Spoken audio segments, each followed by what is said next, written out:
Assalamualaikum warahmatullahi wabarakatuh.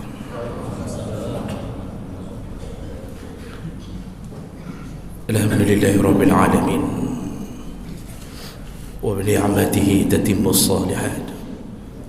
Asyhadu an la ilaha illallah wahdahu la syarika lah wa asyhadu anna Muhammadan 'abduhu wa rasuluhul karim.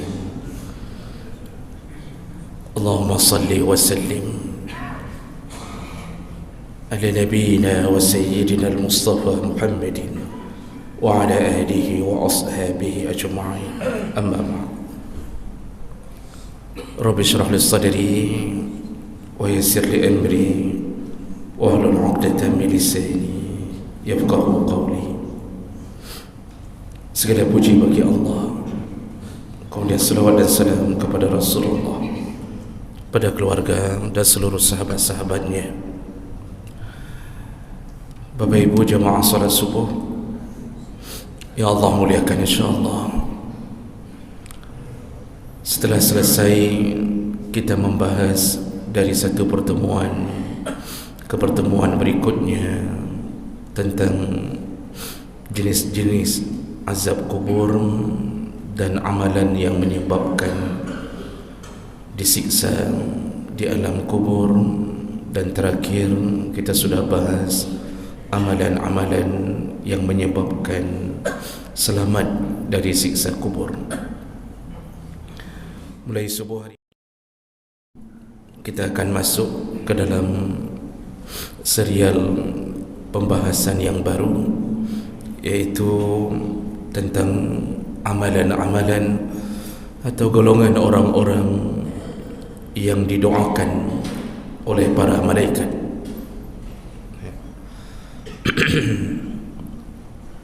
Jemaah subuh yang Allah muliakan,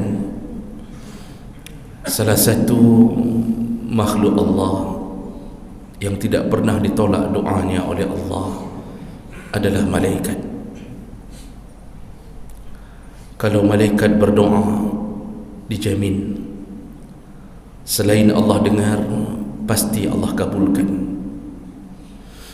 Salah satu yang menyebabkan Allah mengabulkan doa para malaikat, karena malaikat adalah makhluk yang tidak pernah melawan Allah dan selalu taat apapun yang disuruh oleh Allah. Allah menyebutkan la ya'suna Allah ma amarahum wa yaf'aluna ma yu'marun. Malaikat itu tidak pernah bermaksiat kepada Allah dan mereka selalu mengerjakan apa yang diperintahkan oleh Allah. Ini yang menyebabkan Allah kabulkan permintaan mereka, apapun yang mereka doakan. Dan mereka tidak mendoakan untuk dirinya sendiri, karena malaikat tidak dimasukkan ke dalam neraka Allah. Malaikat tidak akan masuk ke dalam azab apapun, maka tidak perlu mendoakan dirinya sendiri. Maka siapa yang didoakannya? Yaitu hamba-hamba Allah dari Bani Adam. Karena malaikat ditugaskan salah satunya adalah mengawal kehidupan kita, mengiringi setiap langkah kita. Setiap bibir yang mengucapkan suatu kalimah, pasti malaikat mencatatnya. Ma yalfidhu min qawlin illa ladaihi raqibun atid. Pasti tercatat oleh raqib dan atid.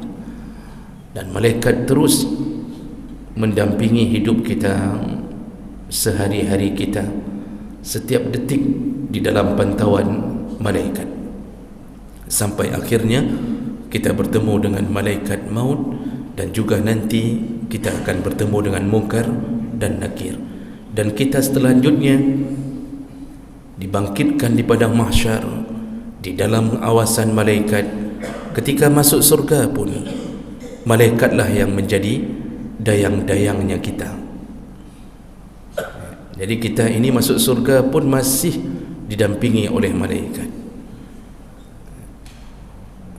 Ketika masuk surga, kita tidak masuk begitu saja. Allah menyebutkan dalam akhir surat Al-Kahfi, innal ladzina amanu wa 'amilus shalihat kanat lahum jannatul firdausi nuzula. Kata Allah, ketika seseorang beriman dan beramal saleh, maka dia akan masuk surga dalam keadaan nuzula. Nuzula, kalau kita buka tafsir, itu gaya bahasa Arab ketika ingin menyebutkan tentang penyambutan. Jadi kalau tamu datang sambut, itu bahasanya nuzula. Apakah kita masuk surga lalu mencari rumah kita sendiri di surga? Tidak. Nuzula, disambut. Lebih hebat menyambut kita penduduk surga daripada menyambut presiden di dunia. Kita dilayani sehebat-hebatnya pelayanan, didampingi, lalu ditunjukkan mana rumah kita, dan setiap hari dibawakan makanan kepada kita. Apapun, walahum ma yadda'un, apapun yang mereka mau, kata Allah, maka dayang-dayang terus berputar-putar di sekeliling manusia yang masuk surga. Siapa mereka? Malaikat. Begitu juga yang masuk ke dalam neraka, mereka pun didampingi oleh kemarahan malaikat. Di sana ada malaikat Zabaniah, Malik Zabaniah, yang bermuka bengis, seram, kata Allah, menakutkan melihatnya. Jadi yang mau kita kasih tahu apa? Tidak lepas diri kita dari pengawasan dan dampingan malaikat. Makanya di dunia ini kita butuh doa malaikat untuk kita. Kalau mungkin doa kita tertolak oleh Allah karena kita mungkin sekali-sekali melakukan maksiat, ahli maksiat menjadi penyebab tertolaknya doa. Makanan haram yang kita makan, kita bawa pulang dari kantor, itulah yang membuat kita tercegah. Makbulnya doa kita tercegah dengan makanan haram. Sedangkan kita hari ini hampir merata tidak peduli dengan makan haram. Jadi oleh kerana itu kita butuh doa pada malaikat.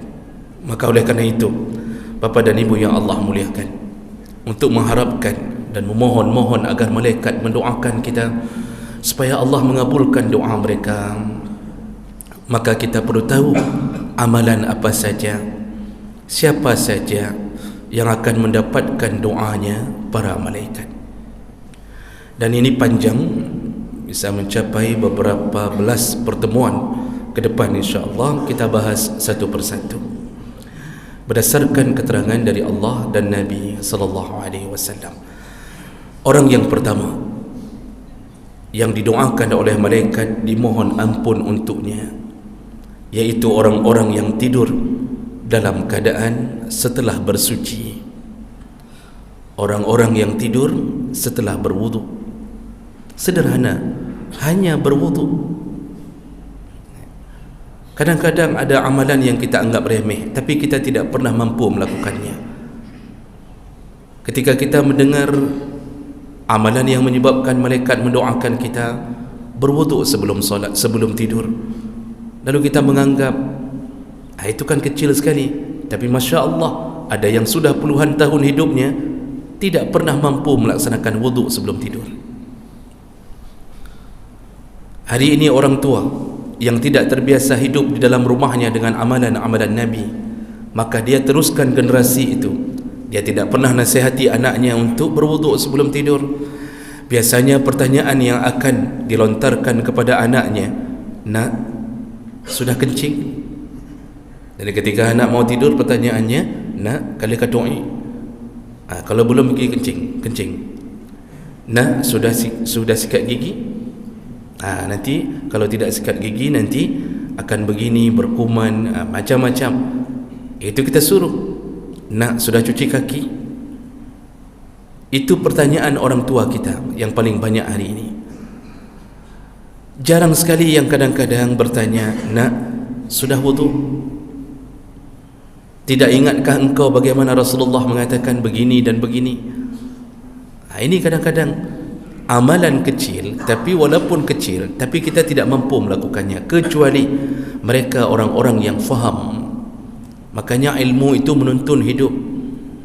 Kenapa orang-orang berilmu ditinggikan derajatnya oleh Allah? Walladzina utul ilma darajat. Orang-orang yang menuntut ilmu itu selalu lebih tinggi derajatnya di sisi Allah. Karena orang berilmu beramal berdasarkan tuntunan. Kecil amalannya, besar pahalanya. Orang yang tidak ada ilmunya beramal banyak tapi tidak tahu mana yang lebih afdal. Bahkan ada yang tidak pernah diterima amalnya oleh Allah karena tidak ada ilmunya. Makanya disitulah malaikat mengepakkan sayap kepada penuntut ilmu. Menuntut ilmu tidak mesti masuk pesantren, itu salah satu kelebihan. Tapi menuntut ilmu dari satu masjid ke masjid, setiap maghrib datang mendengarkan, satu dua mulai menjadi modal kita, itu penuntut ilmu. Namun tentu yang berada di pesantren siang malam itu lebih besar pahalanya. Maka jemaah melaka Allah, ketahuilah bahawa salah satu yang menyebabkan doa malaikat ketika kita tidur dalam keadaan bersuci.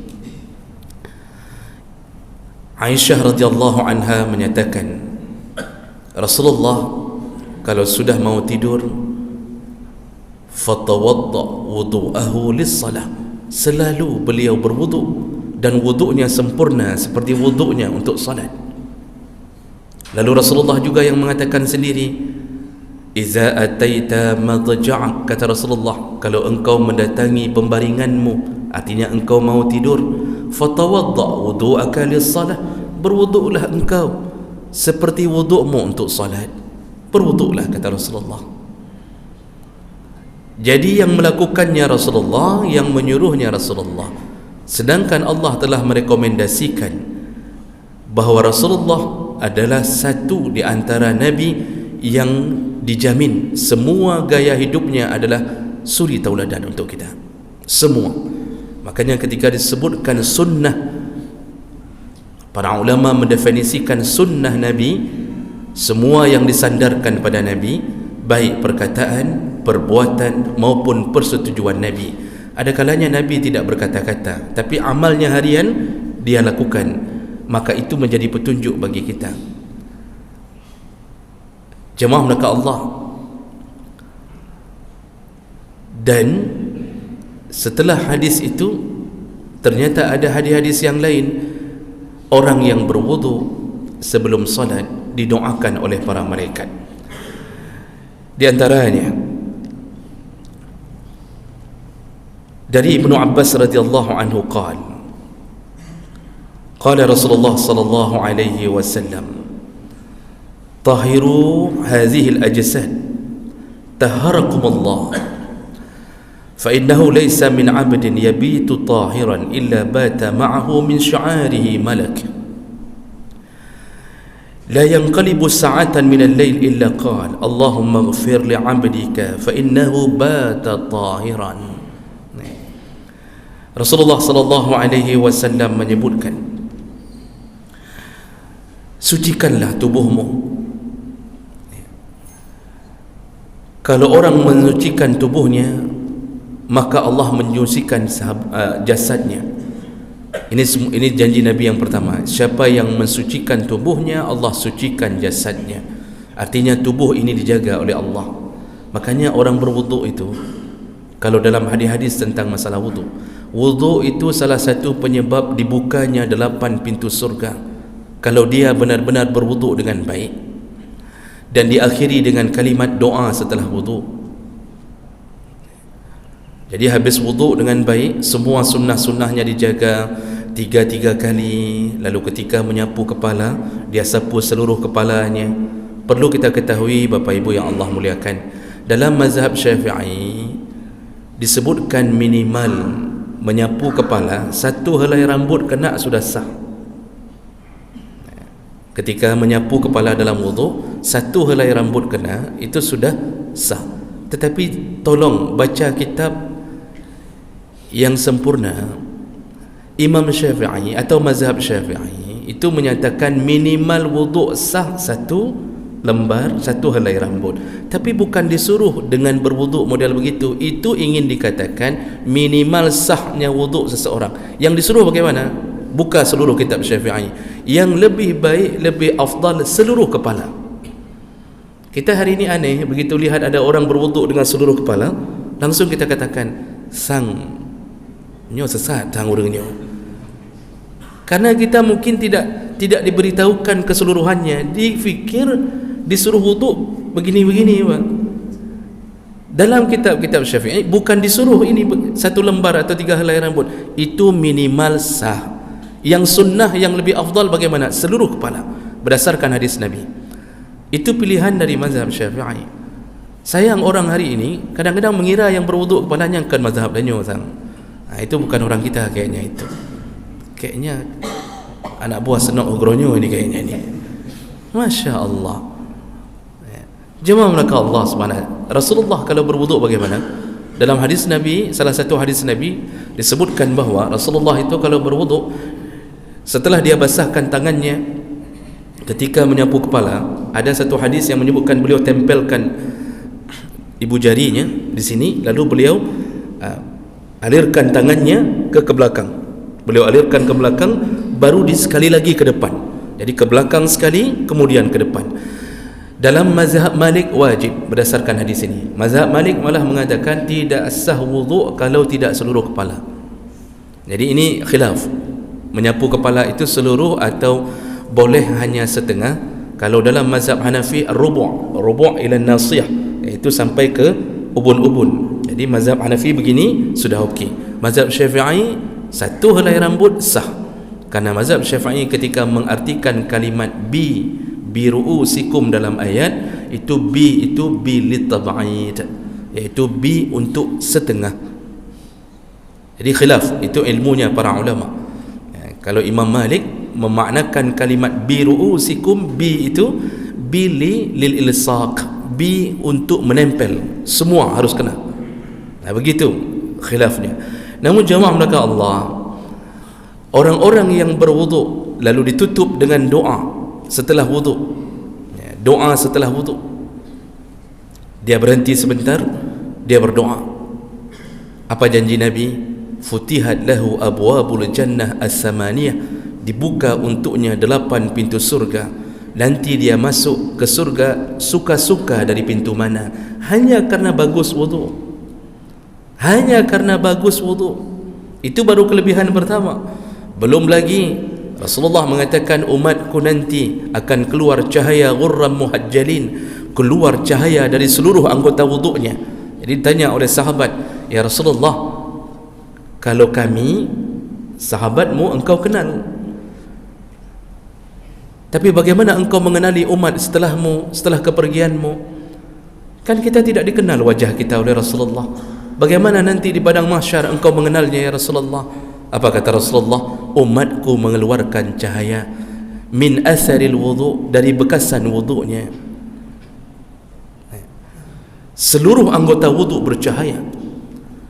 Jadi jemaah melaka Allah, cahaya itu keluar dari seluruh anggota. Dan mohon maaf saya katakan tidak ditemukan dalil bahawa jidat yang hitam menjadi bahagian tanda umat Muhammad di padang mahsyar nanti. Jadi jangan mengira bahawa jidat menjadi tanda, tidak. Silahkan cek hadis-hadisnya, tidak ada yang mengatakan itu. Bahkan coba cek fisik Nabi berjidat hitam atau tidak. Silahkan cek hadis Nabi jidatnya hitam atau tidak. Namun jidat hitam itu menandakan salah satu banyaknya ibadah seseorang. Bagus, selama dia tidak gosok-gosok sendiri, bagus. Artinya jangan mengira bahawa itu juga bahagian yang buruk. Tidak, itu menunjukkan banyaknya sujud seseorang. Tapi jangan mengira itu bahagian yang menjadi tanda. Yang menjadi tanda adalah bekasan wuduk. Orang yang berwuduk baik ditandai Nabi, sampai Nabi mengatakan kepada sahabat, kalau kalian punya kuda hitam yang banyak, lalu ada kuda putih, artinya yang belang-belang di antara kuda hitam, bisakah kalian tandai? Kalau kuda kalian yang berwarna belang tadi, kata mereka, tentu ya Rasulullah, tentu kami tahu mana kuda kami dengan tanda putih. Begitulah aku menandai umatku nanti. Itu hebatnya orang berwuduk. Makanya ketika berwuduk itu jangan cilet-cilet. Nabi suruh apa? Ad-dalak. Sunnahnya ad-dalak. Dalak itu menggosok 3 kali, salasan kata Rasulullah, 3 kali. Jadi waktu cuci kaki pun jangan hanya campak kaki di bawah air keran. Jadi ada orang yang kadang-kadang berwuduk tidak pun digosok, tidak dilakukan takhlil. Yang punya jenggot kata Nabi disuruh sela-sela di antara jenggotnya, yang tidak punya jenggot enggak usah. Yang kira-kira mulus-mulus hana payah nak pleu-pleunya, cukup sekali saja itu sudah okey.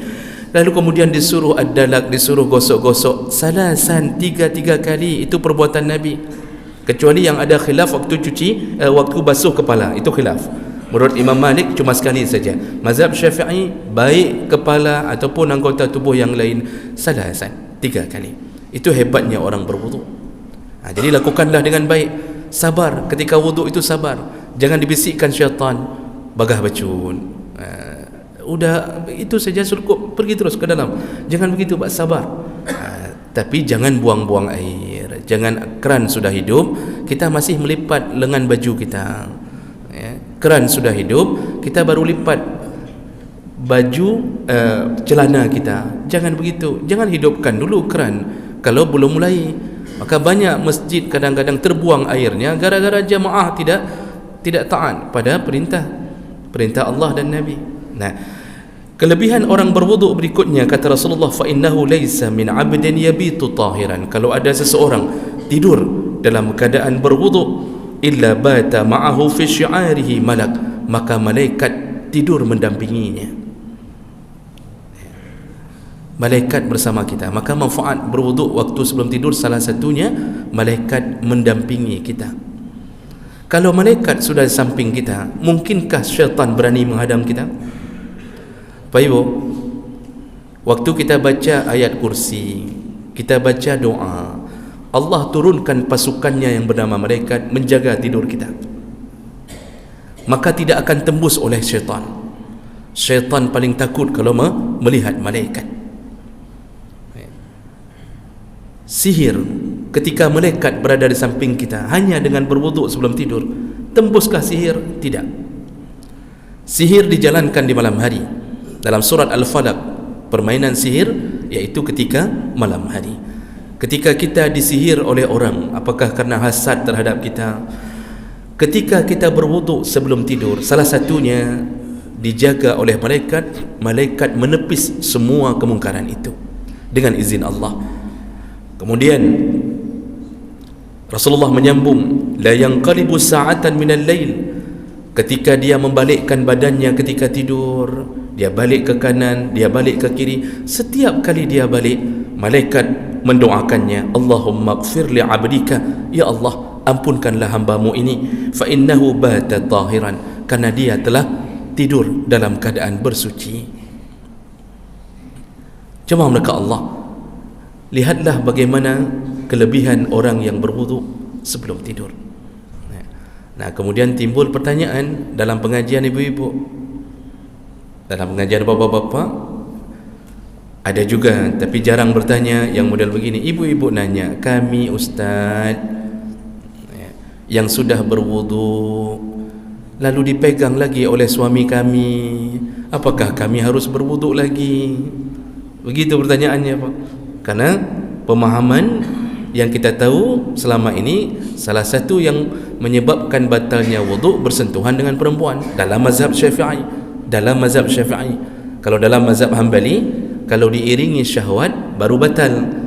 Dalam mazhab Malik dan Hanafi tidak batal mutlaqan, karena maksud la mastum adalah berhubungan suami isteri, bukan bersentuhan kulit dengan kulit. Jadi dalam mazhab Hanafi dan Malik, kalau berhubungan suami isteri baru batal wuduk.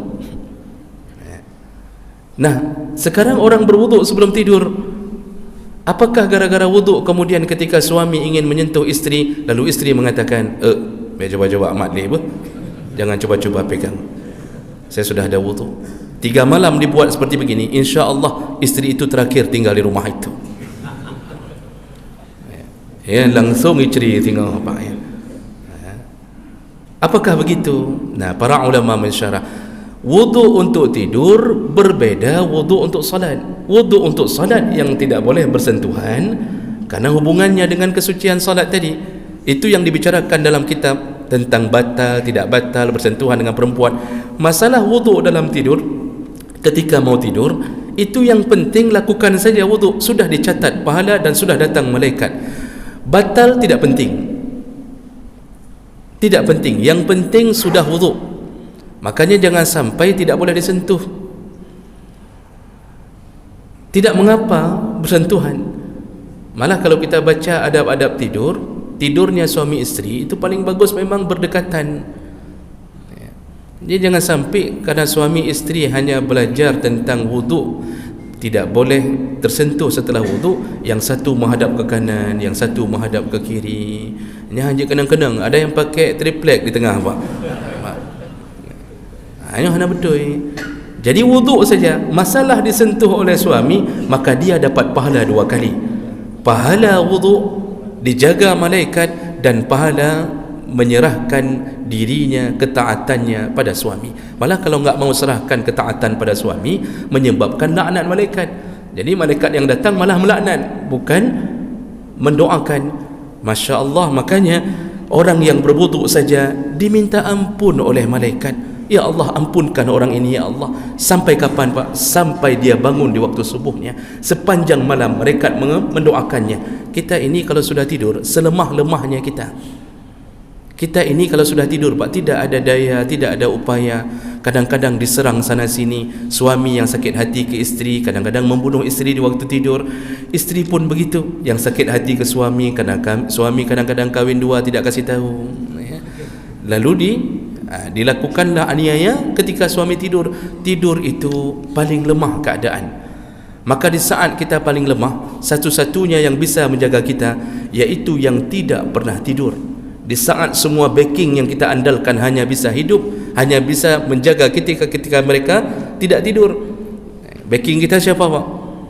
Dari mana? Manusia. Dia pun tidur. Rampok datang, habis mati baru datang backing kita. Tapi Masya Allah, Allah Al-Hayyul Al-Qayyum, Allah hidup, Allah tidak pernah tidur. Kepadanya lah kita berharap perlindungan. Maka berwuduklah agar Allah kirimkan pasukannya untuk menjaga kita sepanjang malam kita. Mudah-mudahan bisa kita amalkan. Dan yang belum mengamalkan, paksalah diri. Kira-kira 7 hari pertama paksa wuduk sebelum tidur. InsyaAllah akan mendapatkan keberkahan di dalam hidupnya sampai paginya, dan berulang-ulang setiap malam ketika dia mengamalkannya dengan istiqamah. Mudah-mudahan bermanfaat. Subhanakallahumma bihamdik, asyhadu an la ilaha illa anta, astaghfiruka wa atubu ilaih. Wassalamualaikum warahmatullahi wabarakatuh.